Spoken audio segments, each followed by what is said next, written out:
Здравствуйте, мои дорогие детки! Это снова я, бабушка Луша. Садитесь поудобнее. Сегодня я расскажу вам сказку, которая произошла в нашем волшебном лесу. И называется она «Стук в дверь». Написала эту замечательную сказку Мила Генрих. Ну что, готовы? Тогда слушайте внимательно. В одном тихом уголке лесной опушки стоял небольшой домик, в котором проживала маленькая зайка по имени Муся.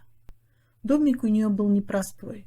Он запирался на замки разного типа, и старинные, доставшие ей наследство от бабушки, и новые, блестящие и даже с секретными кодами. Всякий, кто проходил мимо, диву давался. Зачем такой крохе нужно столько замков? Но Муся была трусишкой по натуре и, казалось, только тогда чувствовала себя в полной безопасности, когда закрывала все свои замки. Многие в лесу говорили, что Муся запирает домик так крепко, что даже самый сильный ветер не смог бы проникнуть внутрь, даже если бы очень захотел. Так и жила она в этом лесном уединении, со шторами, плотно задернутыми, да с окошками, наглухо закрытыми. Была ли Муся счастлива? Кто знает. Вся ее радость заключалась в тишине, отсутствии гостей и уверенности, что никто не сможет нарушить ее покой. Но вот однажды, как только лес окутала обеденная тишина, в дверь норки раздался глухой стук. Тук-тук. Маленькая Муся вся забилась под одеяло, и ее сердце замерло. «Кто бы это мог быть?» — думала она, сжавшись в комочек. Стук повторился, на этот раз громче и увереннее. Тук-тук-тук. Муся вся похолодела от ужаса. Она представила себе самого страшного лиса в округе, который мог разнести ее хрупкую дверь. А может, это был старый волк? Или медведь? Или это та худая и коварная крыса с болота? Ужас ее охватил настолько, что она заползла в самый угол и прижалась к стене.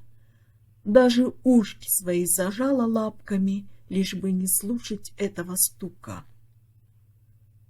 Но стук, казалось, не собирался утихать.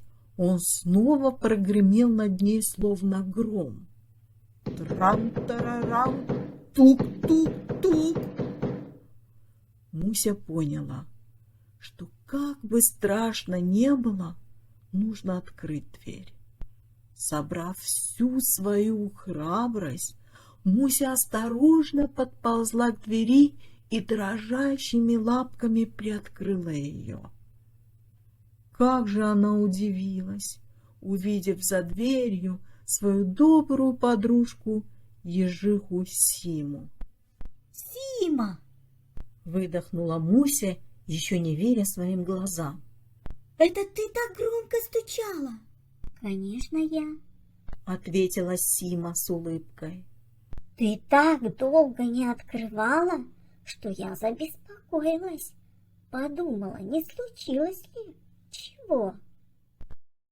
Муся облегченно рассмеялась. «Ох, как я была глупа! Все боялась, а это была всего лишь ты, моя верная подружка!» Сима, понимающе кивнула и протянула лапку. «Пойдем, Мусенька, прогуляемся. В лесу такая тишина. Солнце ласково светит сквозь листву. Нечего сидеть взаперти, когда рядом такие друзья, как я». И они дружно обе рассмеялись.